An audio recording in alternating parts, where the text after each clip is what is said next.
ಈಗಲೇ ಯೇಸು ಸ್ವಾಮಿ ಬಂದರೆ ಎಷ್ಟು ಜನ ಎತ್ತಲ್ಪಡ್ತೀರಾ ಅಂತ ನಾನು ಅವ್ರಿಗೆ ಪ್ರಶ್ನೆ ಕೇಳಿದೆ. ಪ್ರಶ್ನೆ ಕೇಳುವಾಗ ಯಾರೂ ಕೈ ಎತ್ತಲಿಲ್ಲ, ಯಾರೂ ಕೈ ತೋರಿಸ್. ನಾನು ಯಾರಾದರೂ ಒಬ್ಬರು ಇಬ್ಬರಾದರೂ ಇರ್ಬೋದಾ ಅಂತ ನೋಡ್ತೆ, ಯಾರೂ ಕೈ ತೋರಿಸ್ತಿಲ್ಲ. ಎಲ್ಲರೂ ಹಾಗೆ ಸುಮ್ಮನೆ ಕೂತ್ಕೊಂಡ್ರು.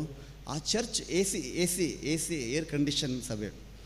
ನಾನು ಅವಾಗ ಹೇಳಿದೆ, ನಿಮ್ಮ ಸಭಾಪಾಲಕರಿಗೆ ಗೊತ್ತಿರ್ಬೋದು ನೀವು ಪರಲೋಕ ಹೋಗಲ್ಲ ಅಂಥೇಳಿ, ಹಾಗಾಗಿ ಸ್ವಲ್ಪ ಇಲ್ಲಾದರೂ ಎಂಜಾಯ್ ಮಾಡಿರಿ, ಕೂಲಾಗಿದ್ದು ನಂತರ ನರಕಕ್ಕೆ ಹೋಗೋದಕ್ಕಾಗಿ ಸಿದ್ಧರಾಗ್ರಿ ಅಂತೇಳಿ ಎ ಸಿ ಹಾಕ್ಸಿದ್ದಾರ ಅಂತ ಕೇಳಿದೆ. ಸಮಸ್ಯೆ ನನ್ನ ಪ್ರಶ್ನೆಯಲ್ಲಿಲ್ಲ, ಅವರು ಅರ್ಥ ಮಾಡ್ಕೊಳ್ತ ರೀತಿಯಲ್ಲಿದೆ.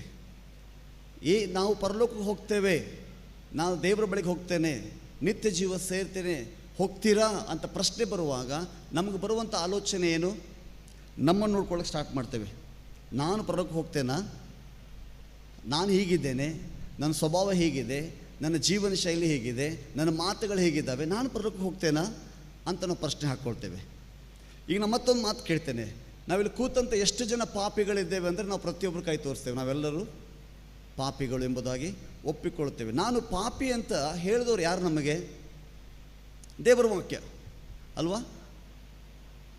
ಎಲ್ಲರೂ ಪಾಪ ಮಾಡಿ ದೇವರ ಮಹಿಮೆಯನ್ನು ಕಳೆದುಕೊಂಡಿದ್ದೀರಿ, ಎಲ್ಲರೂ ದೇವರಿಂದ ದೂರ ಆಗಿದ್ದೇವೆ. ಹೇಗೆ? ಆದಾಮ ಹವ್ವಳು ಮಾಡಿದಂಥ ಒಂದು ಅವಿಧೇಯತೆಯಿಂದ ನಾವೆಲ್ಲರೂ ದೇವರಿಂದ ದೂರವಾಗಿರುವಂಥ ಸತ್ಯವನ್ನು ನಾವು ಗ್ರಹಿಸಿಕೊಳ್ತೇವೆ. ಕೀರ್ತನೆ 51:50 ಅದರ 5ನೇ ವಚನ ಹೀಗೆ ಹೇಳ್ತದೆ, ನಾನು ತಾಯಿ ಗರ್ಭದಲ್ಲಿರುವಾಗಲೇ ಏನಾಗಿದ್ದೇನೆ? ಪಾಪಿಯಾಗಿದ್ದೇನೆ. ನನಗೊಂದು ಪ್ರಶ್ನೆ, ತಾಯಿ ಗರ್ಭದಲ್ಲಿ ನಾನೇನು ಪಾಪ ಮಾಡಲಿಕ್ಕಾಗ್ತದೆ? ನನ್ನ ತಪ್ಪೇನಲ್ಲಿ? ತಾಯಿ ಗರ್ಭದಲ್ಲಿ ಯಾವ ಪಾಪ ಒಂದು ಮಗು ಮಾಡಲಿಕ್ಕೆ ಸಾಧ್ಯ? ಅಲ್ಲಿ ಹೇಳುವಂಥ ಉದ್ದೇಶ ಏನಂತಂದರೆ, ಆದಾಮ ಹವ್ವಳರು ಮಾಡಿದಂಥ ಆ ಪಾಪದ ನಿಮಿತ್ತವಾಗಿ ಆ ಸ್ವಭಾವ, ಆ ನೇಚರ್ ಯಾರಲ್ಲಿ ಬಂತಂತೆ? ನಮ್ಮಲ್ಲಿ ಬಂದಿದ್ದರಿಂದ ಒಂದು ಪುರುಷ ಸಂಕಲ್ಪದಿಂದ ಹುಟ್ಟುವಂಥ ಪ್ರತಿಯೊಂದು ಮಗು ಏನಾಗಿರ್ತದೆ? ಅದು ಪಾಪದ ಎಣಿಕೆಯಲ್ಲಿ ಎಣಿಸಲ್ಪಡ್ತದೆ ಅನ್ನುವಂಥ ಸತ್ಯದ ಮೂಲಕವಾಗಿ ನಾವು ತಿಳ್ಕೊಳ್ತೇವೆ ಮತ್ತು ಅದನ್ನು ಸ್ವೀಕಾರ ಮಾಡಿ ನಾವು ಹಾಗೆ ಜೀವಿಸ್ತಾ ಬಂದಿದ್ದೇವೆ. ಹಾಗಾದರೆ ಯಾರೋ ಮಾಡಿದ ಪಾಪದಿಂದ ನಾನು ಪಾಪಿ ಆಗಲಿಕ್ಕೆ ಸಾಧ್ಯ ಆಗಿದ್ದರೆ, ಯಾರೋ ಮಾಡಿದಂಥ ಬಲಿದಾನದಿಂದ ನಾನು ನೀತಿವಂತನಾಗಲಿಕ್ಕೆ ಆಗಲ್ವಾ? ನಾನು ಪಾಪನೇ ಮಾಡಲಿಲ್ಲ, ಆದರೂ ಪಾಪ ಏನಂತ ಟೈಟಲ್ನ ಸ್ವೀಕಾರ ಮಾಡಿಕೊಂಡು ಯಾರಾದರೂ ಬಂದು ತುಂಬ ಒಳ್ಳೆ ಕೆಲಸ ಮಾಡಿದ್ರೆ ಅಂತ ಹೇಳುವಾಗ, ಏನು ಸರ್ ನಾವೇನು ಒಳ್ಳೆಯವರು, ಪಾಪಿಗಳು ನಾವು, ಏನೋ ದೇವರು ಸ್ವಲ್ಪ ಕೊಟ್ಟಿದ್ದಾರೆ ಅದರಲ್ಲಿ ಏನೋ ಮಾಡ್ತಾ ಇದ್ದೇವೆ. ಓಕೆ, ನಮಗೆ ಬಂದಂಥ ಪಾಪದ ಟೈಟಲನ್ನು ಹೊತ್ತುಕೊಂಡು ಹೋಗೋದ್ರಲ್ಲಿ ನಾವು ಸಂಭ್ರಮಿಸ್ತಾ ಇದ್ದೇವೆ. ಆದರೆ ಯೇಸು ಸ್ವಾಮಿ ಶಿಲ್ಬೆ ಮೂಲಕವಾಗಿ ನೀವು ನೀತಿವಂತರಾಗಿದ್ದೀರಿ, ನಿಮ್ಮೆಲ್ಲ ಅಪರಾಧಗಳು, ನಿಮ್ಮೆಲ್ಲ ಪಾಪಗಳು ಕ್ಷಮಿಸಲ್ಪಟ್ಟಿದ್ದಾವೆ ಅನ್ನುವುದನ್ನು ಗ್ರಹಿಸಿಕೊಳ್ಳುವುದರಲ್ಲಿ, ಅದನ್ನು ವಿವೇಚಿಸುವುದರಲ್ಲಿ ಈ ದಿನ ಕ್ರೈಸ್ತರಾದ ನಾವುಗಳು ಎಡವಿ ಹೋಗ್ತಾ ಇದ್ದೇವೆ. ಇವತ್ತು ಸೈತಾನ ಇದನ್ನೇ ಅಡ್ವಾಂಟೇಜಾಗಿ ತೆಗೆದುಕೊಂಡು ನಮ್ಮನ್ನು ಇನ್ನೂ ಗಿಲ್ಟಲ್ಲಿ, ನಮ್ಮನ್ನು ಇನ್ನೂ ಪಾಪದಲ್ಲಿ, ನಾವಿನ್ನೂ ಅಪರಾಧದಲ್ಲಿದ್ದೇವೆ, ನಮಗೆ ನಿರೀಕ್ಷೆ ಇಲ್ಲದೆ ಜೀವಿಸ್ತಾ ಇದ್ದೇವೆ. ಪ್ರತಿಯೊಬ್ಬರು ಭಯದಲ್ಲಿ ಜೀವಿಸ್ತಾ ಇದ್ದಾರೆ. ಯಾರಿಗೂ ನಿರೀಕ್ಷೆ ಇಲ್ಲ ನಾನು ನಿತ್ಯ ಜೀವ ಸೇರ್ತೇನೆ ಎಂಬುದಾಗಿ. ಸೈತಾನ ಮಾಡಿದಂಥ ಒಂದು ಪ್ಲ್ಯಾನ್ ಇಡೀ ಭೂಮಿಯನ್ನು ಪಾಪವಾಗಿ ಮಾಡಲಿಕ್ಕೆ ಸಾಧ್ಯವಾದರೆ, ಪರಲೋಕದ ದೇವರು ಮಾಡುವಂಥ ಒಂದು ಯೋಜನೆ ಯಾಕೆ ನಮ್ಮ ನೀತಿವಂತನಾಗಿ ಮಾಡೋಕ್ಕಾಗಲ್ಲ? ಪಾಪ ಯೇಸು ಸ್ವಾಮಿ ರಕ್ತಕ್ಕಿಂತ ದೊಡ್ಡದಿದೆನಾ? ಸೈತಾನ ಯೋಜನೆ ದೇವರ ಯೋಜನೆಗಿಂತ ದೊಡ್ಡ ಯೋಜನೆನಾ? ಇವತ್ತು ಅದನ್ನು ಹೊಂದಿಕೊಳ್ಳುವುದನ್ನು ನಾವು ವಿಫಲರಾಗ್ತಾ ಇದ್ದೇವೆ. ದೇವರು ಬಹಳ ಅದ್ಭುತವಾದ ತನ್ನ ಜ್ಞಾನದ ಮೂಲಕವಾಗಿ, ಕ್ರಿಸ್ತನ ಮೂಲಕವಾಗಿ ಪಾಪದ ವಶದಲ್ಲಿದ್ದಂಥ ನಮ್ಮನ್ನು ಆತನು ಬಿಡುಗಡೆ ಮಾಡಿ ನಿತ್ಯ ಜೀವವನ್ನು ಕೊಟ್ಟಿದ್ದಾನೆ. ಅದನ್ನು ಗ್ರಹಿಸಿಕೊಳ್ಳುವುದರಲ್ಲಿ, ಅರ್ಥ ಮಾಡಿಕೊಳ್ಳುವುದರಲ್ಲಿ, ಅದನ್ನು ನಾವು ತಿಳಿದುಕೊಳ್ಳುವುದರಲ್ಲಿ ವೈರಿ ನಮ್ಮನ್ನು ವಂಚಿಸ್ತಾ ಇದ್ದಾನೆ. ಅದಕ್ಕಾಗಿ ಯೇಸು ಸ್ವಾಮಿ ಯಾವಾಗ ಹೇಳ್ತಾ ಇದ್ರು, ಕಿವಿ ಉಳ್ಳವರು ಕೇಳಿಸಿಕೊಳ್ಳ್ರಿ. ದೇವರ ವಾಕ್ಯ ಜ್ಞಾನದ ಮೇಲೆ ಅಡಕವಾಗಿದೆ. 10 ಮಂದಿ ಕನ್ನಿಕೆಯರಿದ್ರಂತೆ, 5 ಮಂದಿ ಬುದ್ಧಿವಂತ ಕನ್ನಿಕೆಯರು, 5 ಮಂದಿ ಬುದ್ಧಿಹೀನ ಕನ್ನಿಕೆಯರು. 10 ಜನನು ದೇವರಿಗಾಗಿ ಕಾಯ್ತಾ ಇದ್ದಾರೆ, 10 ಜನನು ಯೇಸು ಸ್ವಾಮಿನೇ ದೇವರು ಎಂಬುದು ನಂಬಿದ್ದಾರೆ. ಆದರೆ ಬುದ್ಧಿವಂತರು ಆತನು ಬರುವಾಗ ಎತ್ತಲ್ಪಟ್ರಂತೆ, ಬುದ್ಧಿಹೀನ ಸ್ತ್ರೀಯರು ಎತ್ತಲ್ಪಡಲಿಲ್ಲ. ಏನಿದ್ರ ಅರ್ಥ? ಯಾಕೆ ನಾವಿನ್ನೂ ಕನ್ಫ್ಯೂಷನ್ಲಿದ್ದೇವೆ? ಯಾಕೆ ಇನ್ನೂ ನಾವು ಹೋರಾಟ ಮಾಡ್ತಾ ಇದ್ದೇವೆ? ಯೇಸು ಸ್ವಾಮಿ ಹೇಳಿದರು ಶಿಲ್ಬೆ ಮೇಲೆ ಎಲ್ಲ ಮಾಡಿ ತೀರಿತು ಎಂಬುದಾಗಿ ಹೇಳಿದರು. ನಮ್ಮಲ್ಲಿ ಇನ್ನೂ ಏನು ತೀರೇ ಇಲ್ಲ, ನಮಗೀಗ ಆರಂಭ ಆಗಿದೆ, ನಾವಿನ್ನೂ ಹೋರಾಟ ಮಾಡ್ತಾ ಇದ್ದೇವೆ. ಯೇಸು ಸ್ವಾಮಿ ನಮಗೋಸ್ಕರ ಎಲ್ಲವನ್ನು ಮಾಡಿ ಮುಗಿಸಿದ್ದಾನೆ. ಹಾಗಾದರೆ ನಮಗೆ ಕೊಟ್ಟಂಥ ಕೆಲಸವಾದರೂ ಏನು? ಯೋಹಾನ ಬರೆದ ಸುವಾರ್ತೆ 1ನೇ ಅಧ್ಯಾಯ 12ನೇ ವಚನ ಹೇಳ್ತದೆ, ಯಾರತನ್ನು ನಂಬುತ್ತಾರೋ ಅವರಿಗೆ ದೇವರ ಮಕ್ಕಳಾಗುವಂಥ ಅಧಿಕಾರವನ್ನು ಕೊಟ್ಟನು. ಯಾರು ಕೆಲಸ ಮಾಡುತ್ತಾರೋ ಅಲ್ಲ, ಯಾರು ಪ್ರಯಾಸ ಪಡುತ್ತಾರೋ ಅಲ್ಲ, ಯಾರು ಹೋರಾಟ ಮಾಡುತ್ತಾರೆ ಅಲ್ಲ, ನಂಬುವವರು. ನಂಬಿಕೆ ಬಹಳ ಪ್ರಾಮುಖ್ಯವಾಗಿದೆ. ಯಾರು ಯೇಸು ಸ್ವಾಮಿ ಶಿಲುಬೆ ಮೇಲೆ ಮಾಡಿದ ಎಲ್ಲ ಕಾರ್ಯಗಳು ನನಗೋಸ್ಕರ, ನಾನು ಅಲ್ಲಿರಬೇಕಾಗಿತ್ತು, ನನ್ನ ಬದಲಾಗಿ ಯೇಸು ಸ್ವಾಮಿಯಲ್ಲಿ ಇದ್ದುಕೊಂಡು, ಗಲಾತ್ಯ 2:20 ಅದೇ ಹೇಳ್ತದೆ, ನಾನು ಕ್ರಿಸ್ತನೊಂದಿಗೆ ಶಿಲುಬೆಗೆ ಹಾಕಲ್ಪಟ್ಟವನಾಗಿದ್ದೇನೆ. ಹಾಗಾದರೆ ನಾನು ಕ್ರಿಸ್ತನೊಂದಿಗೆ ಶಿಲುಬೆಗೆ ಹಾಕಲ್ಪಟ್ಟಿದ್ದರೆ ಇನ್ನು ಮೇಲೆ ಜೀವಿಸುವನು ನಾನಲ್ಲ, ಕ್ರಿಸ್ತನು ನನ್ನಲ್ಲಿ ಜೀವಿಸ್ತಾ ಇದ್ದಾನೆ. ಕೊಲೊಸ್ಸೆ ಬರೆದ ಪತ್ರಿಕೆ, ನಮ್ಮ ಸತ್ಯವೇದ ತೆರೆಯೋಣ. ಕೊಲೊಸ್ಸೆ ಬರೆದಂಥ ಪತ್ರಿಕೆ 1ನೇ ಅಧ್ಯಾಯ 13ನೇ ವಚನ. ಕೊಲೊಸ್ಸೆ ಬರೆದ ಮೊದಲನೇ ಅಧ್ಯಾಯ ಅದರ 13ನೇ ವಚನವನ್ನು ನಾವು ಓದಿಕೊಳ್ಳೋಣ. ದೇವರು ನಮ್ಮನ್ನು ಅಂಧಕಾರದ ದೊರೆತನದಿಂದ ಬಿಡಿಸಿ ತನ್ನ ಪ್ರಿಯ ಕುಮಾರನ ರಾಜ್ಯದೊಳಗೆ ಸೇರಿಸಿದನು ಎಂಬುದಾಗಿ ದೇವರ ವಾಕ್ಯ ಹೇಳ್ತಿದೆ. ದೇವರು ನಮ್ಮನ್ನು ಅಂಧಕಾರದ ದೊರೆತನದಿಂದ ಬಿಡಿಸಿ ತನ್ನ ಪ್ರಿಯ ಕುಮಾರನ ರಾಜ್ಯದೊಳಗಡೆ ಆತನೇ ಸೇರಿಸಿದ್ದಾನೆ. ನಾವ್ಯಾರು ಪ್ರವೇಶ ಮಾಡೋಕ್ಕಾಗಲ್ಲ, ನಾವ್ಯಾರು ಪ್ರವೇಶ ಮಾಡೋಕ್ಕಾಗಲ್ಲ. ನಾವ್ಯಾರು ಪಾಪವನ್ನು ಬಿಡಲಿಕ್ಕೂ ಆಗಲ್ಲ. ದೇವರೇ ನಮಗೆ ಪಾಪವನ್ನು ಬಿಡುಗಡೆ ಕೊಡಬೇಕು. ಒಂದು ವೇಳೆ ನಮ್ಮ ಸಾಮರ್ಥ್ಯದಿಂದ, ನಮ್ಮ ಜ್ಞಾನದಿಂದ, ನಮ್ಮ ಉಪವಾಸದಿಂದ ಪಾಪದ ಮೇಲೆ ಜಯ ಸಾಧಿಸುವಂಥದ್ದು ಇದ್ದಿದ್ದರೆ ಯೇಸು ಸ್ವಾಮಿ ಬರುವಂಥ ಅವಶ್ಯಕತೆ ಇರಲಿಲ್ಲ. ಮತ್ತಾಯ 1:21 ಹೇಳ್ತದೆ, ಆತನ ಹೆಸರು ಯೇಸು, ತನ್ನ ಜನರನ್ನು ಪಾಪದಿಂದ ಬಿಡಿಸಿ ಅವರನ್ನು ಕಾಯುವಾತನಾಗಿದ್ದಾನೆ. ಇವತ್ತು ನಮಗೆ ಸಭೆಗೆ ಕೊಡಲ್ಪಟ್ಟದ್ದೇನೆಂದರೆ ಸತ್ಯವನ್ನು ತಿಳಿದುಕೊಳ್ಳಬೇಕಾಗಿದೆ, ಸತ್ಯವನ್ನು ನಾವು ಆಲೋಚಿಸಬೇಕಾಗಿದೆ. ನಾವಿನ್ನೂ ಆ ಬಿದ್ದಂಥ ಸ್ಥಿತಿಯನ್ನೇ ಧ್ಯಾನ ಮಾಡ್ತಾ ಇದ್ದೇವೆ. ಹೇಗೆ ಆದಾಮ ಹವ್ವಳು ಪಾಪ ಮಾಡಿ ಬಿದ್ದರು, ಏನೆಲ್ಲ ಕಳೆದುಕೊಂಡ್ರು, ಅದೇ ನಮ್ಮ ಜೀವಿತ ಎಂಬುದಾಗಿ ನಾವು ಅಂದುಕೊಂಡಿದ್ದೇವೆ. ಯೋಹಾನ 10:10 ಹೇಳ್ತದೆ, ಕಳ್ಳನ್ನು ಕದ್ದುಕೊಳ್ಳುವುದಕ್ಕೂ ಹಾಳು ಮಾಡೋದಕ್ಕೂ ನಾಶ ಮಾಡೋದಕ್ಕೂ ಬರ್ತಾನೆ, ನಾನಾದರೂ ಜೀವ ಇರಬೇಕು, ಆ ಜೀವ ಸಮೃದ್ಧಿಯಾಗಿರಬೇಕೆಂಬುದಾಗಿ ಬಂದಿದ್ದೇನೆ. ಹಾಗಾದರೆ ಯೇಸು ಸ್ವಾಮಿ ಕೊಡುವಂಥ ಸಮೃದ್ಧಿ ಜೀವನಕ್ಕಾಗಿ ನಾನೇನು ಮಾಡಬೇಕಾಗಿದೆ? ಯೇಸು ಸ್ವಾಮಿ ಕೊಡಬೇಕಾಗಿರುವಂಥ ನಿತ್ಯ ಜೀವಕ್ಕಾಗಿ ನಾವೇನು ಮಾಡಬೇಕಾಗಿದೆ? ಯೇಸು ಸ್ವಾಮಿ ಕೊಡಲಿಕ್ಕಿರುವಂಥ ಪರಲೋಕ ರಾಜ್ಯಕ್ಕಾಗಿ ನಾವೇನು ಮಾಡಬೇಕಾಗಿದೆ? ನಾವೇನು ಮಾಡಬೇಕಾಗಿಲ್ಲ. ಕರ್ತನು ಮಾಡಿದ ಕಾರ್ಯವನ್ನು ಧ್ಯಾನ ಮಾಡಿರಿ, ಅದನ್ನು ನಂಬಿ. ನಮಗೆ ಹಳೆ ಒಡಂಬಡಿಕೆಯಲ್ಲಿ ಕೆಲಸ ಮಾಡಿ ಮಾಡಿ ಮಾಡಿ ಮಾಡಿ ರೂಢಿಯಾಗಿಬಿಟ್ಟಿದೆ. ಹೊಸ ಒಡಂಬಡಿಕೆಯಲ್ಲಿ ಕರ್ತನು ಹೇಳುವುದೇನೆಂದರೆ, ನೀವು ನಂಬಬೇಕು. ನಂಬಿದರೆ ದೇವರ ಮಹಿಮೆಯನ್ನು ಕಾಣುವಿರಿ. ಯೇಸು ಸ್ವಾಮಿ ಆತನ ಸೇವಾ ಜೀವಿತದಲ್ಲಿ ಕೋಪ ಮಾಡಿಕೊಡೋದು ಒಂದೇ ಒಂದು ವಿಷಯಕ್ಕೆ, ನಂಬದೇ ಇರುವುದರಿಂದ. ಅವನ ಮುಂದೆ ಅನೇಕ ಪಾಪಿಗಳು ಬಂದರು, ಯೇಸು ಸ್ವಾಮಿ ಕೋಪ ಮಾಡಿಕೊಳ್ಳಿಲ್ಲ. ಬಲಹೀನರು ಬಂದರು, ಯೇಸು ಸ್ವಾಮಿ ಕೋಪ ಮಾಡಿಕೊಳ್ಳಿಲ್ಲ. ಯೇಸು ಸ್ವಾಮಿ ಗೊತ್ತಿತ್ತು ಯೂದ ಹಿಡಿದು ಕೊಡ್ತಾನೆ ಎಂಬುದಾಗಿ, ಆದರೂ ಯೂದರ ಮೇಲೆ ಕೋಪ ಮಾಡಿಕೊಳ್ಳಿಲ್ಲ. ಯೇಸು ಸ್ವಾಮಿ ಯೂದನ ಪ್ರೀತಿ ಮಾಡಿದರು. ಯೇಸು ಸ್ವಾಮಿಗೆ ಪಾಪದೊಂದಿಗೆ ಸಮಸ್ಯೆ ಇಲ್ಲ.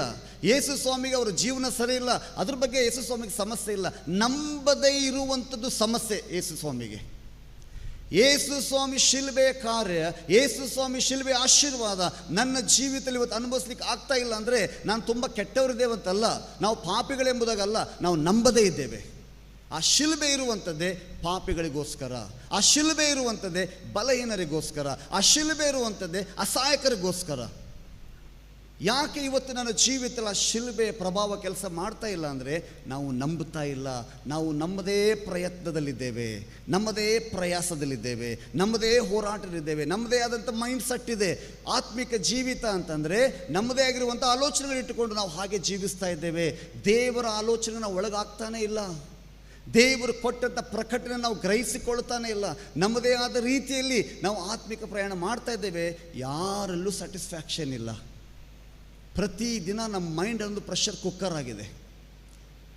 ಹೋರಾಟಗಳು, ಅನೇಕ ಗಲಿಬಿಲಿಗಳು, ಅಸಹಾಯಕ ಸ್ಥಿತಿ. 2 ದಿನ ತುಂಬ ಸ್ಟ್ರಾಂಗ್ ಇರ್ತೇವೆ, 3ನೇ ದಿನ ಬಲಹೀನರಾಗ್ತೇವೆ. 2 ದಿನ ಸಮಾಧಾನ ಇರ್ತದೆ, 3ನೇ ದಿನ ಸಮಾಧಾನ ಕಳ್ಕೊಂಡು ಬಿಡ್ತೇವೆ. ಯಾಕಂದರೆ ಇದು ನಮ್ಮ ಸ್ಟ್ರಾಟರ್ಜಿ. ಇದು ಬೇಡ. ಆ ಶಿಲುಬೆಯ ಸ್ಟ್ರಾಟಜಿಗೆ ನಾವು ಬರಬೇಕಾಗಿದೆ. ನಿನಗೋಸ್ಕರ ಎಲ್ಲವನ್ನು ಮಾಡಿ ಮುಗಿಸಿದ್ದೇನೆ. ದೇವರ ವಾಕ್ಯವನ್ನು ಜ್ಞಾನದಿಂದ ಓದ್ರಿ, ಜ್ಞಾನವುಳ್ಳವರಾಗಿ ಅದನ್ನು ಅರ್ಥ ಮಾಡಿಕೊಡ್ರಿ. ಪರಿಶುದ್ಧಾತ್ಮನ ಸಹಾಯ ನಾವು ಕೇಳಬೇಕಾಗಿದೆ. ದೇವರ ಆತ್ಮನ ವಾಕ್ಯ ನಮಗೆ ಅರ್ಥ ಆಗಲಿಲ್ಲ ಅಂದರೆ ಯೇಸು ಸ್ವಾಮಿ ಮಾಡಿದ್ದು ನಮಗೇನೂ ಅರ್ಥವಾಗುವುದಿಲ್ಲ. ಇಲ್ಲಿ ಹೇಳ್ತಾ ಇದೆ, ನಮ್ಮನ್ನು ಅಂಧಕಾರದ ದೊರೆತನದಿಂದ ಬಿಡಿಸಿ ಮಗನ ರಾಜ್ಯದಲ್ಲಿ ನಮ್ಮನ್ನು ಆತನು ಸೇರಿಸಿದ್ದಾನೆ. ಆಲ್ರೆಡಿ ನಮ್ಮ ಜೀವಿತದಲ್ಲಿ ಆಗಬೇಕಾದ ಕಾರ್ಯವನ್ನು ಯೇಸು ಸ್ವಾಮಿ ಮಾಡಿ ನಮ್ಮನ್ನು ಪಾಪದಿಂದ, ಶಾಪದಿಂದ, ಬಂಧನದಿಂದ ಬಿಡುಗಡೆ ಮಾಡಿ ಮಗನ ರಾಜ್ಯದಲ್ಲಿ ನಾವಿದ್ದೇವೆ. ನಮಗೆ ಗೊತ್ತಿಲ್ಲ, ಅದು ಪ್ರಾಬ್ಲಮ್. ನಮಗೆ ನಾವು ಎಲ್ಲಿದ್ದೇವೆ, ನಮ್ಮ ಜೀವಿತದಲ್ಲಿ ಏನು ನಡೀತಾ ಇತ್ತು. ಒಂದು ತಮಾಷೆ ಗೊತ್ತಾ, ನಮಗೆ ಗೊತ್ತಿಲ್ಲ ನಾವು ಪಾಪಿ ಎಂಬುದಾಗಿ. ತಾಯಿ ಗರ್ಭದಲ್ಲಿರುವಾಗ ನಾವು ಪಾಪಿ ಆದ್ವಿ, ನಮಗೆ ಗೊತ್ತಿಲ್ಲ ಅದು. ಈಗ ಯೇಸು ಸ್ವಾಮಿ 2023 ವರ್ಷಗಳ ಹಿಂದೆ ಬಂದು ನಮಗಾಗಿ ಪ್ರಾಣ ಕೊಟ್ಟು ನಮ್ಮ ನೀತಿವಂತರಾಗಿ ಮಾಡಿ ಹೋಗಿದ್ದಾರೆ, ಅದು ನಮಗೆ ಗೊತ್ತಿಲ್ಲ. ನಾವಿನ್ನೂ ನಾನು ಅನೀತಿವಂತನಾಗಿದ್ದೇನೆ, ನಾನು ಪಾಪಿಯಾಗಿದ್ದೇನೆ. ಯೇಸು ಸ್ವಾಮಿ ಶಿಲುಬೆ ಮಾಡಿದಂಥ ಕಾರ್ಯ ಏನಂದರೆ, ನನ್ನನ್ನು ದೇವರ ಮಗನಾಗಿ ಮಾಡಿ ಒಂದು ಚೇರ್ ಮೇಲೆ ಕೂಡಿಸ್ಬಿಟ್ಟಿದ್ದಾರೆ. ನೀನು ದೇವರ ಮಗನು ಎಂಬುದಾಗಿ ನಮ್ಮನ್ನು ಕೂಡಿಸಿದ್ದಾರೆ. ನಾವೇನು ಮಾಡ್ತಾಯಿದ್ದೇವೆ ಗೊತ್ತಾ? ಆ ಚೇರನ್ನು ಬಿಟ್ಟು ಬಂದು ಆ ಚೇರನ್ನು ನೋಡ್ತಾ ದೇವರ ಮಗನಾಗಲಿಕ್ಕೆ ಪ್ರಯತ್ನ ಪಡ್ತಾ ಇದ್ದೇವೆ.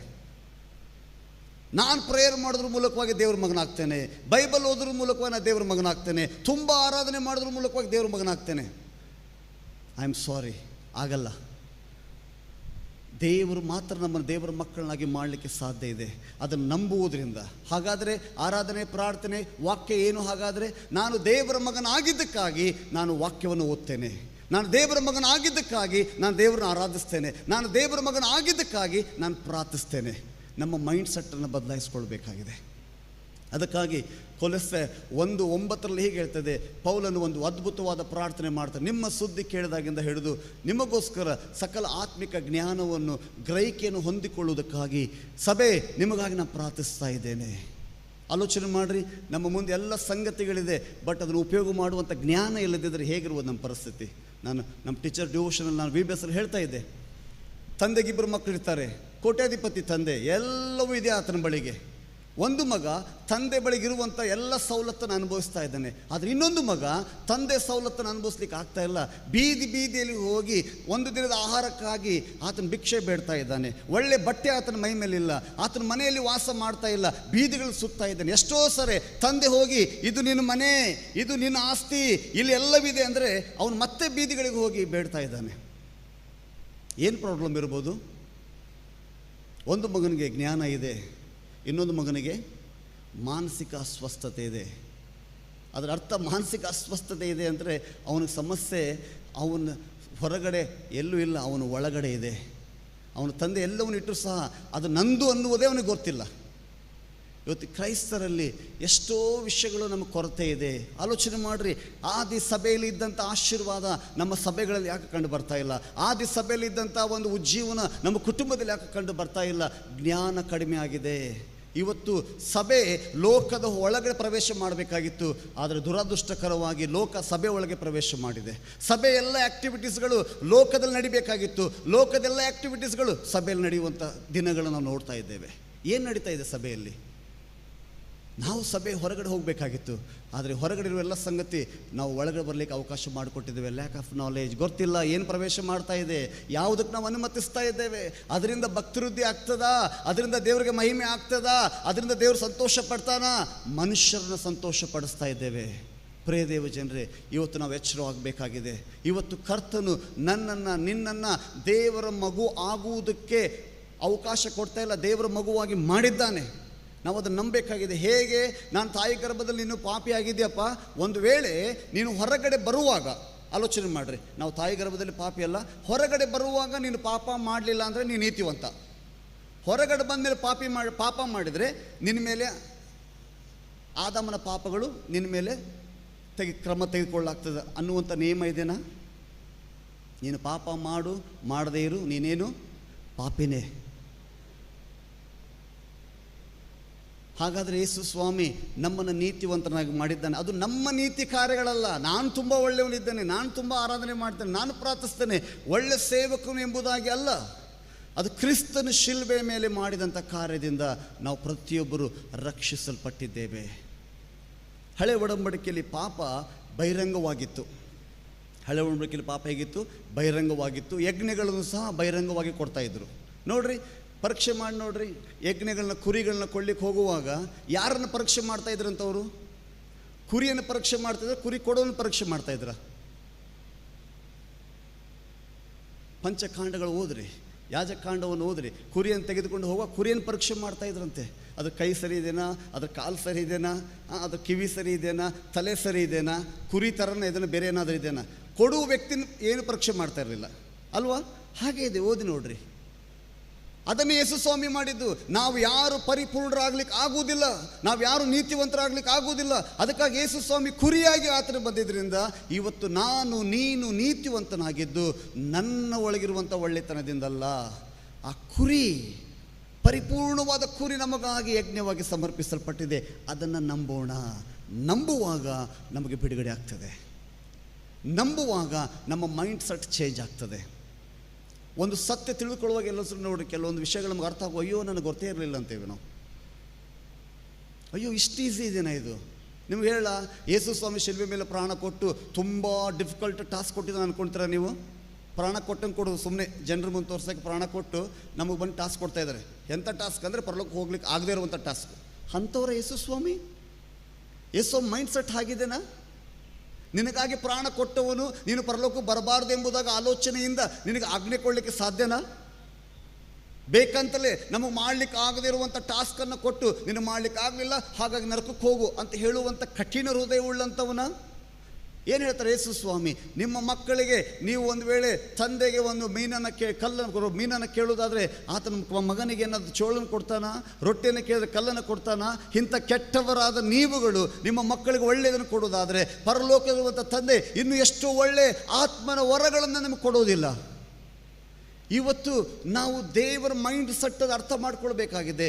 ದೇವರ ಹೃದಯವನ್ನು ಗ್ರಹಿಸ್ಕೊಳ್ಬೇಕಾಗಿದೆ. ಯಾವುದು ಕಠಿಣವಾದ ನಮಗೆ ಆತನ ಕೊಡಲಿಲ್ಲ.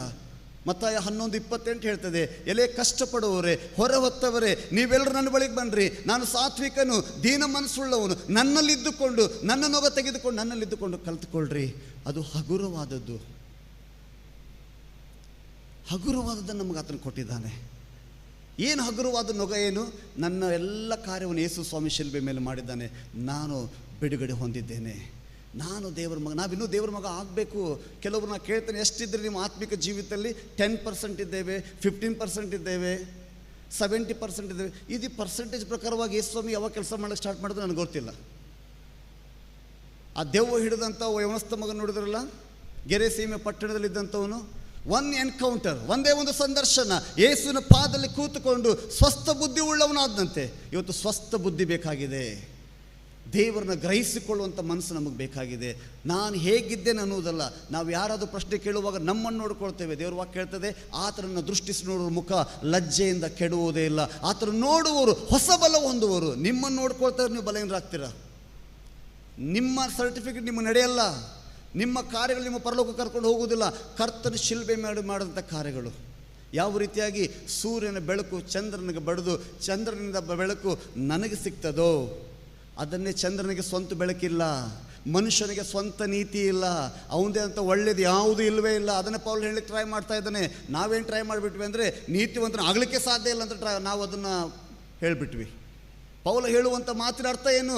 ನಿನ್ನ ಸ್ವಂತದ್ದು ನಿನ್ನೊಳಗೆ ಒಳ್ಳೆಯದಿಲ್ಲ, ಅದು ಕ್ರಿಸ್ತನಿಂದ ನಿನ್ನೊಳಗೆ ನೀತಿ ಬರಲಿಕ್ಕೆ ಸಾಧ್ಯ.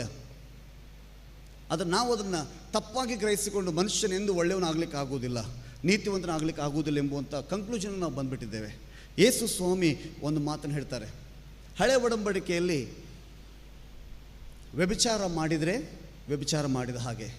ಹೊಸ ಒಡಂಬಡಿಕೆಗೆ ಬರುವಾಗ ಒಂದು ವೇಳೆ ನಿನ್ನ ಮನಸ್ಸಲ್ಲಿ ಒಂದು ಸ್ತ್ರೀಯನ್ನು ಒಂದು ಪುರುಷನನ್ನು ನೋಡಿ ಮೋಹಿಸಿದ್ರೆ ನೀನೇನು ಮಾಡಿದೀಯಾ? ವ್ಯಭಿಚಾರ ಮಾಡಿದೀಯಾ. ಹಳೆ ಒಡಂಬಡಿಕೆಯಲ್ಲಿ ಯಾರನ್ನಾದ್ರು ಕೊಂದು ಹಾಕಿದರೆ ಮಾತ್ರ ಕೊಲೆ.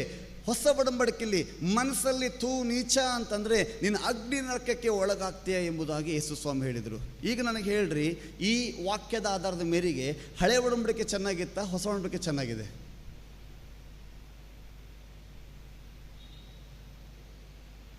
ಆಲೋಚನೆ ಮಾಡಿದ್ರೆ ಯಾವಾಗಾದರೂ ಇಷ್ಟೇ ಆಲೋಚನೆ ಮಾಡಿದ್ರೆ ಹಳೆ ಒಡಂಬಡಿಕೆ ತುಂಬ ಚೆನ್ನಾಗಿತ್ತು ಅಲ್ವಾ? ನಾನು ಕೊಲೆ ಮಾಡಿದ ಮೇಲೆ ಕೊಲೆಗಾರ ಆಗ್ತಾ ಇದ್ದೆ, ಬರೀ ಆಲೋಚನೆ ಮಾಡಿದ್ರೆ ಕೊಲೆಗಾರ. ಈಗ ಇದು ಬೇಕಾ ನಮಗೆ?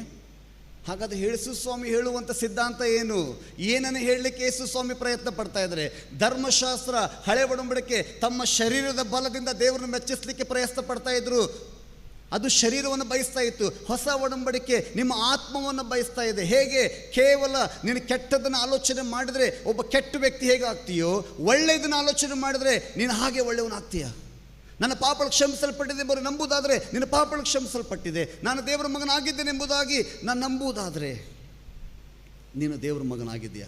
ನಾವೇನು ನೋಡ್ತಾ ಇದ್ದೇವೆ ಈಗ? ದೇವ್ರ ಮಗ ಆಗಿದೆಯಾ ಅಂದರೆ ಕಾರ್ಯಗಳು ಬೇಕು. ಕಾರ್ಯಗಳು ನೋಡಿದ ಮೇಲೆ ಸರ್ಟಿಫಿಕೇಟ್ ಕೊಟ್ಟು ಆಮೇಲೆ ದೇವ್ರ ಮಕ್ಕಳು ಅಂತ ಅವ್ರಿಗೆ ನಾವು ಹೇಳ್ತೇವೆ. ಆದರೆ ಬೈಬಲ್ ಏನು ಹೇಳ್ತದೆ? ನೀನು ಮೊದಲು ದೇವ್ರ ಮಗನಾಗ್ತೀಯ, ದೇವ್ರ ಮಗ ಆಗಿದ್ದರಿಂದ ದೇವ್ರ ಮಕ್ಕಳ ಕಾರ್ಯಗಳು ಮಾಡ್ತೀರ. ನಾನು ಮೊದಲು ಪಾಪಿ ಆಗಿದ್ದೆ, ಹೀಗಾಗಿ ಪಾಪಿ ಕಾರ್ಯಗಳು ಮಾಡಲಿಕ್ಕೆ ನನಗೆ ಕಷ್ಟ ಆಗಲಿಲ್ಲ. ತುಂಬ ಈಸಿ ನಮಗೆ. ಯಾರಾದರೂ ನಮಗೆ ಟ್ರೈನಿಂಗ್ ಕೊಟ್ಟರೆ ಪಾಪ ಮಾಡಲಿಕ್ಕೆ, ಸುಳ್ಳು ಹೇಳಲಿಕ್ಕೆ, ವಂಚಿಸಲಿಕ್ಕೆ ಯಾರು ಕೊಡಲಿಲ್ಲ. ಯಾಕಂದರೆ ನಮ್ಮ ನೇಚರಲ್ಲದಿತ್ತು. ನಾನು ಅದು ಅಂತ ನಂಬಿಕೊಂಡು ಬಿಟ್ಟಿದ್ದೇವೆ. ನಾವೇನೋ ತಪ್ಪು ಮಾಡುವಾಗ ಕೋಟ್ ಮಾಡ್ತೇವೆ. ಯಾಕಂದರೆ ಬೈಬಲ್ ಹೇಳ್ತದಲ್ಲ, ನಾವು ತಾಯಿ ಗರ್ಭದಲ್ಲಿ ಪಾಪಿ ಎಂಬುದಾಗಿ ಹೇಳಲ್ವ, ಅದಕ್ಕೆ ನಾವು ಹಾಗಿದ್ದೇವೆ.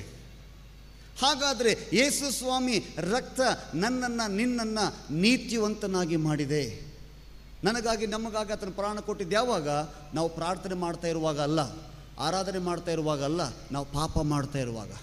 ನಾವು ಪಾಪ ಮಾಡ್ತಾ ಇರುವಾಗಲೇ ನಮ್ಮ ಪಾಪದ ಪ್ರತಿಯೊಂದು ಸಂಗತಿಯನ್ನು ಆತನು ಕಂಪ್ಲೀಟಾಗಿ ಮಾಡಿದ್ದಾನೆ. ಕೊಲೊಸ್ಸೆ ಬರೆದ 2ನೇ ಅಧ್ಯಾಯ 14ನೇ ವಚನ, ಅಲ್ಲಿ ಭಾಳ ಸುಂದರವಾದ ಸಂಗತಿ ಹೇಳಲ್ಪಡದೆ, ಆತ ನಮ್ಮ ಅಪರಾಧಗಳನ್ನೆಲ್ಲ ಕ್ಷಮಿಸಿ ನಮ್ಮ ಮೇಲೆ ದೋಷಾರೋಪಣೆ ಆಜ್ಞಾರೂಪವಾಗಿದ್ದಂಥ ಪತ್ರವನ್ನು ಕೆಡಿಸಿ ಅದನ್ನು ಶಿಲುಬೆಗೆ ಜಡಿದು ಇಲ್ಲದಂತಾಗ ಮಾಡಿದನು. ಆತನ ದೊರೆತನಗಳನ್ನು, ಅಧಿಕಾರಿಗಳನ್ನು, ನಿರಾಯುಧಗಳನ್ನು ಮಾಡಿ ಜಯೋತ್ಸವ ಮಾಡುತ್ತಾನೋ ಎಂಬಂತೆ ಶಿಲುಬೆಯ ಮೇಲೆ ಅವುಗಳನ್ನು ಜಯಿಸಲ್ಪಟ್ಟವನಾಗಿ ಮೆರೆಸುತ್ತಾ ತೋರಿಸಿದನು ಎಂಬುದಾಗಿ. ನಮ್ಮ ಮೇಗಿರುವಂಥ ಆ ಪಾಪದ ಕೊಡುವ ಸಂಬಳ ಮರಣ ಅನ್ನುವಂಥ ತೀರ್ಮಾನವಿತ್ತಲ್ಲ, ಯೇಸು ಸ್ವಾಮಿ ಹೇಳಿದ್ದಾರೆ, ಆ ಮರಣ ಇನ್ಮೇಲೆ ನಿಮಗೆ ಆಗುವುದಿಲ್ಲ. ಆ ಮರಣವನ್ನು ನಾನು ಅನುಭವಿಸಿದ್ದೇನೆ, ಅದನ್ನು ಇಲ್ಲದ ಹಾಗೆ ಮಾಡಿದ್ದಾರೆ. ಹಾಗಾದರೆ ಈಗ ನಮ್ಮ ಜೀವನದ ಕಾಂಟ್ರಾಕ್ಟನ್ನು ಯಾರು ತೆಗೆದುಕೊಂಡಿದ್ದಾರೆ? ಯೇಸು ಸ್ವಾಮಿ ತೆಗೆದುಕೊಂಡಿದ್ದಾರೆ. ಸೈತಾನ ನಮ್ಮ ಮೇಲೆ ಅಧಿಕಾರ ಇಲ್ಲ. ಈಗ ಪಾಪಕ್ಕೆ ನಮ್ಮ ಮೇಲೆ ಅಧಿಕಾರವಿಲ್ಲ. ಯೇಸು ಸ್ವಾಮಿ ಪಾಪ ಇಲ್ಲದ ಹಾಗೆ ಮಾಡಿದ್ದಾನೆ. ನಾವು ಭಯಪಡುವಂಥ ಅವಶ್ಯಕತೆ ಇಲ್ಲ. ನಮ್ಮ ಬಲಹೀನತೆಗಳನ್ನು, ನಮ್ಮ ಹೋರಾಟಗಳನ್ನು ಕರ್ತನ ಮುಂದೆ ತೆಗೆದುಕೊಂಡು ಬರೋಣ. ದೇವರ ಮುಂದೆ ನಾವು ತೆಗೆದುಕೊಂಡು ಬರೋಣ. ಕರ್ತನು ಈಗಲೂ ನನ್ನನ್ನು ಇದ್ದಂಥ ಸ್ಥಿತಿಯಲ್ಲಿ ಬಲಪಡಿಸಿ ನನ್ನನ್ನು, ನಿಮ್ಮನ್ನು ಆತನ ಮಕ್ಕಳಾಗಿ ನಿಲ್ಲಿಸುವುದಕ್ಕೆ ಆತನು ಶಕ್ತನಾಗಿದ್ದಾನೆ. ಯಾವಾಗ ನನಗೆ ಖುಷಿಯಾಗುವಂಥ ವಿಚಾರ ಏನಂದರೆ, ಒಬ್ಬ ಸೈತಾನ ಮಾಡಿದಂಥ ಒಂದು ಅವಿಧೇಯತೆ ಇಡೀ ಲೋಕವನ್ನು ಹಾಳು ಮಾಡೋದಾದರೆ, ಅವನನ್ನು ಉಂಟು ಮಾಡಿದಂಥ ದೇವರು, ಸರ್ವಶಕ್ತನಾದ ದೇವರು, ಸರ್ವವ್ಯಾಪಿಯಾದಂಥ ದೇವರು, ಆತನ ಕೈಯಿಂದ ಅಸಾಧ್ಯವಾದ ಒಂದೂ ಇಲ್ಲ ಅನ್ನುವಂಥ ದೇವರು ಹೇಳ್ತಾ ಇದ್ದಾನೆ, ನಾನು ನಿಮ್ಮನ್ನು ನೀತಿವಂತರನ್ನಾಗಿ ಮಾಡ್ತೇನೆ ಎಂಬುದಾಗಿ ಹೇಳಿದರೆ ನಾವು ನಂಬ್ತಾ ಇಲ್ಲ. ಯೋಹಾನ 3:16 ಹೇಳ್ತಾರೆ, ದೇವರು ಲೋಕದ ಮೇಲೆ ಎಷ್ಟೋ ಪ್ರೀತಿಯನ್ನು ತನ್ನ ಒಬ್ಬನೇ ಮಗನ ಕೊಟ್ಟು ಆತನ ನಂಬುವವರು ಒಬ್ಬರು ನಾಶ ಆಗಲ್ಲ. ಇವತ್ತು ನಾನು ನಂಬ್ತೇನೆ, ಇಲ್ಲಿ ಒಳಗಡೆ ಕೂತ್ಕೊಂಡಿದ್ದೇವೆ ಅಂದರೆ ನಾವು ಯೇಸು ಸ್ವಾಮಿನ ಮಾತ್ರ ನಂಬ್ತೇವೆ, ಬೇರೆ ಯಾರನ್ನು ನಂಬಲ್ಲ. ಬಟ್ ಆ ತಿಳುವಳಿಕೆ ನಮಗಿಲ್ಲ, ಆ ಗ್ರಹಿಕೆ ನಮಗಿಲ್ಲ. ಇವತ್ತು ದೇವರ ಆತ್ಮನು ಆ ಗ್ರಹಿಕೆ ನಮಗೆ ಕೊಡಲಿ, ಆ ತಿಳುವಳಿಕೆ ನನಗೆ ಕೊಡಲಿ. ನಾವು ರಕ್ಷಿಸಲ್ಪಟ್ಟಿದ್ದೇವೆ, ನಾವು ಭದ್ರವಾದ ಕೈಯಲ್ಲಿದ್ದೇವೆ. ಯೋಹಾನ ಬರೆದ ಸುವಾರ್ತೆ 10ನೇ ಅಧ್ಯಾಯ 27, 28 ಎಷ್ಟು ಅದ್ಭುತವಾಗಿ ಹೇಳ್ತದೆ. ಏನು ಹೇಳ್ತದೆ? ನನ್ನ ಕುರಿಗಳು ನನ್ನ ಸ್ವರಕ್ಕೆ ಕಿವಿಗೊಡ್ತವೆ, ಅವು ನನ್ನನ್ನು ಹಿಂಬಾಲಿಸ್ತವೆ, ನಾನು ಅವುಗಳನ್ನು ಬಲ್ಲವನಾಗಿದ್ದೇನೆ, ಅವು ನನ್ನ ಕೈಯಲ್ಲಿದ್ದಾವೆ, ಯಾರೂ ಅವುಗಳನ್ನು ನಾಶ ಮಾಡೋಕ್ಕಾಗಲ್ಲ. ಸೇಫ್ ಹ್ಯಾಂಡಲ್ ನಾವಿದ್ದೇವೆ, ಭದ್ರತೆಯಲ್ಲಿದ್ದೇವೆ. ಕಾಪಾಡುವಂಥ ದೇವರ ಸಾಮರ್ಥ್ಯಕ್ಕಿಂತ ಹಾನಿ ಮಾಡುವಂಥ ಸೈತಾನ ಶಕ್ತಿನೇ ಧ್ಯಾನ ಮಾಡ್ತೇವೆ ನಾವು. ನಮ್ಮ ಪ್ರಾಬ್ಲಮ್ ಅದು. ನನ್ನ ಆಶೀರ್ವಾದ ಮಾಡುವಂಥ ದೇವರು ಎಷ್ಟು ದೊಡ್ಡವನು ಅನ್ನುವಂಥ ತಿಳುವಳಿಕೆ ನಮಗಿಲ್ಲ. ನಮಗೆ ಹಾನಿ ಮಾಡುವಂಥ ಸೈತಾನ ಎಷ್ಟು ಕೆಟ್ಟವನು ಎಂಬುದಾಗಿ ನಾವು ಧ್ಯಾನ ಮಾಡ್ತಿದ್ವಿ. ಎಲ್ಲ ಕಡೆ ಪಾಪ ಹುಡುಕ್ತಾ ಇದ್ದರೆ ಪಾಪನ ಸಿಗ್ತದೆ. ಎಲ್ಲ ಕಡೆ ಯಾಕೆ ಯೇಸು ಸ್ವಾಮಿ ನಾವು ನೋಡಬಾರ್ದು? ಎಲ್ಲದರಲ್ಲಿ ಯಾಕೆ ಯೇಸು ಸ್ವಾಮಿ ಪ್ರೀತಿ ನಾವು ಕಂಡುಕೊಳ್ಬಾರ್ದು? ಎಲ್ಲದರಲ್ಲಿ ಸರ್ವವ್ಯಾಪಿಯಾಗಿರುವಂಥ ದೇವರಿದ್ದಾನೆ. ಸೈತಾನ ಒಂದೇ ಸಮಯದಲ್ಲಿ ಎಲ್ಲ ಸ್ಥಳದಲ್ಲಿ ಇರೋಕ್ಕಾಗಲ್ಲ. ಆದರೆ ನನ್ನ ದೇವರು ಒಂದೇ ಸಮಯದಲ್ಲಿ ಇಡೀ ಭೂಮಿಯನ್ನು ಆವರಿಸಿಕೊಳ್ಳುವಂಥ ದೇವರಾಗಿದ್ದಾನೆ. ಅಂಥ ದೇವರು ನನ್ನ ಪರವಾಗಿರುವಾಗ ನಾನು ಪರಲೋಕಕ್ಕೆ ಹೋಗದೇ ಇರಲಿಕ್ಕೆ ಸಾಧ್ಯನಾ? ಖಂಡಿತವಾಗಿಯೂ ಇಲ್ಲಿ ಕೂತಂಥ ದೇವರ ವಾಕ್ಯ ಕೇಳಿದಂಥವರು ಯಾವತ್ತಾದ್ರೂ ನಿಮ್ಮ ಬಾಯಿಂದ ಯೇಸು ಸ್ವಾಮಿ ನನ್ನ ದೇವರಪ್ಪ, ನೀನು ನನ್ನ ಪಾಪವನ್ನು ಕ್ಷಮಿಸಿ ಎಂಬುದಾಗಿ ಪ್ರಾರ್ಥನೆ ಮಾಡಿದಂಥವ್ರು, ನನ್ನ ಹೃದಯದಲ್ಲಿ ಇವತ್ತು ನೀನು ಬಾ ಸ್ವಾಮಿ, ನಿನ್ನ ಮಗನಾಗಿ ಜೀವಿಸ್ತೇನೆ ಎಂಬುದಾಗಿ ಹೇಳಿದಂಥವ್ರು ಒಬ್ಬರು ನಾಶವಾಗುವುದಿಲ್ಲ. ನಾವು ನಿತ್ಯ ಜೀವ ಸೇರ್ತೇವೆ. ಅದಕ್ಕಾಗಿ ನಿಮ್ಮ ದೃಷ್ಟಿ ಕ್ರಿಸ್ತನ ಮೇಲಿರಲಿ. ಮೋಶೆಯ ಸಮಯದಲ್ಲಿ ಸರ್ಪಗಳು ಕಚ್ಚಿ ಹೋಯಿತು, ಸಮಯ ದಾಟು ಹೋಯಿತು ಗೊತ್ತಿಲ್ಲ, ನೋಡಲಿಲ್ಲ, ನಾನು ಎಲ್ಲಿ ನಿಲ್ಲಿಸಬೇಕಾಗಿತ್ತು ಅಂತೇಳಿ ಮುಗಿಸ್ತೇನೆ ಇನ್ನೊಂದು 2-3 ನಿಮಿಷದಲ್ಲಿ. ಮೋಶೆಯ ಸಮಯದಲ್ಲಿ ಒಂದು ಸರ್ಪ ಕಚ್ತದೆ. ಕಚ್ಚುವಾಗ ದೇವರು ಹೇಳ್ತಾರೆ, ತಾಮ್ರದ ಸರ್ಪವನ್ನು ಮಾಡಿ ನಿಲ್ಲಿಸು. ಸರ್ಪ ಕಚ್ಚಿತ್ತಾಗಲೇ ಯಾರಿಗೆಲ್ಲ ಸರ್ಪ ಕಚ್ಚಿತ್ತು ಅವರು ನೋಡ್ತಾ ಇದ್ದರು, ಅವ್ರಿಗೆ ಮರಣ ಆಗಲಿಲ್ಲ ಅಂತೆ. ಪಾಪ ನಮ್ಮನ್ನು ಕಚ್ಚಿಬಿಟ್ಟಿದೆ, ಪಾಪ ನಮ್ಮನ್ನು ಹಿಡಿದುಕೊಂಡ್ಬಿಟ್ಟಿದೆ, ಪಾಪ ನಮ್ಮೊಳಗಿದೆ, ನೋ ಪ್ರಾಬ್ಲಮ್, ತೊಂದರೆ ಇಲ್ಲ. ಈಗಲೂ ಯೇಸು ಸ್ವಾಮಿ ನನ್ನನ್ನು ನಿನ್ನನ್ನು ಬಿಡಿಸ್ಲಿಕ್ಕೆ ಶಕ್ತನಾಗಿದೆ. ನಾನು ಮಾಡಬೇಕಾಗಿದೆ ಏನಾಗಿದೆ? ಪಾಪದ ಜೊತೆ ಫೈಟ್ ಮಾಡಬೇಡ್ರಿ. ನಮ್ಮ ಪ್ರಾಬ್ಲಮ್ ಏನು ಗೊತ್ತಾ? ಯೇಸು ಸ್ವಾಮಿ ಬಳಿ ಬರಬೇಕಂದ್ರೆ ಪಾಪದ ಜೊತೆ ಫೈಟ್ ಮಾಡ್ತಾ ಇದ್ದೇವೆ. ಅಲ್ಲೇ ನಾವು ಮೋಸ ಹೋಗ್ತಾ ಇರುವುದು. ಯೇಸು ಸ್ವಾಮಿ ಪಾಪ ಬಿಟ್ಟು ಬಾ ಅಂತ ಕರಿತಾ ಇಲ್ಲ, ಮೊದಲು ನನ್ನ ಬಳಿಗೆ ಬಾ, ಅದನ್ನು ನಾನು ಬಿಡಿಸ್ತೇನೆ. ನಿಮಗೆ ಗೊತ್ತಿಲ್ಲ ಪಾಪ ಹೇಗೆ ಬಿಡಬೇಕೆಂಬುದಾಗಿ, ನಿಮಗೆ ಗೊತ್ತಿಲ್ಲ ಸಮಾಧಾನದಿಂದ ಹೇಗಿರಬೇಕೆಂಬುದಾಗಿ, ನಿಮಗೆ ಗೊತ್ತಿಲ್ಲ ಪರಿಶುದ್ಧ ಜೀವನ ಹೇಗೆ ಮಾಡಬೇಕೆಂಬುದು. ನನ್ನ ಬಳಿಗೆ ಬನ್ನಿರಿ. ಹೊರೆ ಹೊತ್ತಿದ್ದೀರಿ, ಹೊರೆ ನಿಮ್ಮ ಮೇಲಿದೆ, ಅದನ್ನು ಇಳಿಸೋಕ್ಕೆ ಪ್ರಯತ್ನ ಪಡಬೇಡ್ರಿ. ನಮ್ಮ ಪ್ರಾಬ್ಲಮ್ ಏನಂದರೆ ಎಲ್ಲ ಸರಿಯಾಗಿ ನಾವು ಸಭೆಗೆ ಬರೋಣ, ಎಲ್ಲ ಸರಿಯಾಗಿ ಜವಾಬ್ದಾರಿ ತೆಗೆದುಕೊಂಡು ನೀವು ಸರಿ ಆಗ್ತೀರಾ, ಸಭೆಗೆ ಬಂದರೆ ನೀವು ಸರಿ ಆಗ್ತೀರಾ. ಇದು ಕರ್ತನು ಕೊಡುವಂಥ ಸುವಾರ್ತೆ ನಮಗೋಸ್ಕರ. ಹಾಗಾದರೆ ಪ್ರಿಯ ದೇವ ಜನರೇ, ಅಂಥ ಒಳ್ಳೆಯ ಯೇಸು ಸ್ವಾಮಿ ಹೇಳ್ತಾನೆ, ನಾನೇ ಪರಲೋಕಕ್ಕೆ ಬಾಗಿಲಾಗಿದ್ದೇನೆ. ಆಲೋಚನೆ ಮಾಡಿರಿ, ಉಡುಪಿಯಲ್ಲಿ ಒಂದು ಇಂಟರ್ನ್ಯಾಷನಲ್ ಒಂದು ಮ್ಯೂಸಿಯಂ ಆಗ್ತಾಯಿದೆ ಅಂದ್ಕೊಳ್ಳಿ. ನನ್ನ ಹತ್ರ ಟಿಕೆಟು ಇಲ್ಲ, ಪಾಸು ಇಲ್ಲ, ಬಟ್ ನಮ್ಮ ತಂದೆ ಗೇಟ್ ಕೀಪರ್ ಮೇಲೆ ಸೂಪರ್ವೈಸರ್. ಹೇಗೆ ಹೋಗ್ಬೋದು? ನಾನು ಒಬ್ಬನೇ ಅಲ್ಲ, ನಮ್ಮ ಫ್ರೆಂಡ್ಸ್ಗೆ ಹೇಳ್ತೇನೆ, ಬನ್ರಪ್ಪ ನನ್ನ ಜೊತೆ, ಚಿಂತೆ ಮಾಡಬೇಡ್ರಿ, ಯಾರಿದ್ದಾರೆ? ಇದು ಯೇಸು ಸ್ವಾಮಿ. ಯಾಕೆ ಈಗ ನಾವು ಆಲೋಚನೆ ಮಾಡಲ್ಲ? ಎಷ್ಟು ಗಂಭೀರವಾಗಿ ನಾವು ಆಲೋಚನೆ ಮಾಡ್ತೇವೆ. ಪಾಪವನ್ನು ಹಾಗೆ ಆಲೋಚನೆ ಮಾಡಬೇಕು, ಪಾಪವನ್ನು ತುಂಬ ಲೈಟಾಗಿ ಆಲೋಚನೆ ಮಾಡ್ತೇವೆ. ಹೌದಾ, ಒಂದು ಸರಿ ಕುಡಿದ್ರಾಯ್ತು, ಒಂದು ಸರಿ ಸೇದಿದ್ರಾಯ್ತು, ಒಂದು ಸರಿ ಹೋದ್ರಾಯ್ತು. ಬಟ್ ದೇವರು ಅಂತ ಬರ್ಬೇಕು, ಪಾಪ ಅನ್ನುವಾಗ ನಾವು ಹಾಗೆ ಆಲೋಚನೆ ಮಾಡಬೇಕು. ಎಲ್ಲ ಉಲ್ಟಾಗಿದೆ. ಸಾಫ್ಟ್ವೇರ್ ಸ್ವಲ್ಪ ನಾವೇನು ಮಾಡೋಣ, ಈಗ ಚೇಂಜ್ ಮಾಡ್ಕೊಳ್ಳೋಣ. ಓಕೆ, ಎಲ್ಲಿ ಪಾಪಕ್ಕೆ ನಾವು ಪ್ರತಿಕ್ರಿಯೆ ಕೊಡ್ತಾ ಇದ್ವಿ ಅದನ್ನು ದೇವ್ರಿಗೆ ಕೊಡೋಣ. ಒಂದು ಸರಿ ಸ್ವಾಮಿ ಮಾಡ್ತೇನೆ ಕರ್ತೇನೆ ನಿನಗೋಸ್ಕರ. ನನ್ನ ಪರಲೋಕದ ಬಾಗಿಲಲ್ಲಿ ಯೇಸು ಸ್ವಾಮಿ ನಿಂತಿದ್ದ, ನಾನು ಹೇಗೆ ಹೊರಗೊಳ್ಳಿಕ್ಕೆ ಸಾಧ್ಯ? ನಾವೇಗೆ ಹೊರಗೊಳ್ಳಿಕ್ಕೆ ಸಾಧ್ಯ?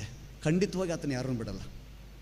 ಅದಕ್ಕಾಗಿ ಯೇಸು ಸ್ವಾಮಿ ಎಷ್ಟು ಉತ್ತೇಜನ ಪಡಿಸ್ತಾರೆ ನಮಗೆ, ನಾನೇ ಮಾರ್ಗವಾಗಿದ್ದೇನೆ, ಚಿಂತೆ ಮಾಡಬೇಡ್ರಿ. ಇಕ್ಕಟ್ಟಾದ ಬಾಗಿಲು ಅನ್ನುವಾಗ ನಾವು ಬರೀ ಇಕ್ಕಟ್ಟಾದ ಬಾಗಿಲನ್ನು ನಾವು ಆಲೋಚನೆ ಮಾಡ್ತೇವೆ. ದಾರಿ ಬಿಕ್ಕಟ್ಟು, ತುಂಬ ಕಷ್ಟ. ಅಯ್ಯೋ, ಅದೇ ದಾರಿ ಯೇಸು ಸ್ವಾಮಿ. ವಾವ್, ನಾ ಕಷ್ಟದಲ್ಲಿದ್ದೇನೆ, ನನ್ನ ತಂದೆ ನನ್ನ ಜೊತೆ ಇದ್ದಾರೆ. ಈ ಪಾಸಿಟಿವಿಟಿ ನಮ್ಮೊಳಗೆ ಯಾಕಿಲ್ಲ? ಯಾಕೆ ನಾವೆಲ್ಲ ತಪ್ಪಾಗಿ ಆಲೋಚನೆ ಮಾಡ್ತೇವೆ? ತುಂಬ ಭಯ ಪಡ್ತೇವೆ ನಾವು. ಭಯ ಪಡಬೇಡ್ರಿ.